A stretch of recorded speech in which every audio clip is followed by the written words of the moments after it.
বলাইবাথাৰ 41 নং বলাইবাথাৰ গাঁও পঞ্চায়তৰ সমূহ ভোটাৰ তথা মুৰব্বী যুৱ বন্ধুসকলৰ পৰিশ্ৰম আৰু আশীৰ্বাদৰ ফলত আজি এইটো স্থানত উপনীত হ'বলৈ পাইছোঁ।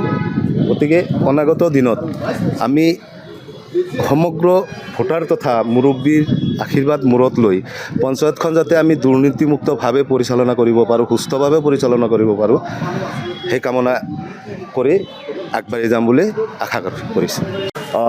চাওক, আচলতে আমি 10জন সদস্য নিৰ্বাচিত হৈছিলোঁ। 5টা ভোট হৈছিলে। ভাইচ প্ৰেছিডেণ্ট, প্ৰেছিডেণ্ট দুয়োটাই 5টা হৈছিলে। টছত আমি দুয়োটাই জিকিলোঁ। এই ক্ষেত্ৰত আচলতে আমাক যে নিৰ্বাচন কৰিছিলে আৰু ৰাইজৰ মনৰ যি আশা আছিলে যে বলাইবাথাৰ গাঁও পঞ্চায়ত বহুদিনৰ পৰাই দুৰ্নীতিত বুৰ গৈছে, ইয়াক দুৰ্নীতিমুক্ত এখন পঞ্চায়ত গঢ়াৰ ক্ষেত্ৰত ৰাইজে যি সঁহাৰি জনাইছে, এই ক্ষেত্ৰত ৰাইজক যথেষ্টভাৱে ধন্যবাদ জ্ঞাপন কৰিছোঁ। যিকোনো খবৰৰ বাবে যোগাযোগ কৰক 7099017330 লগতে 7099017110 নম্বৰত।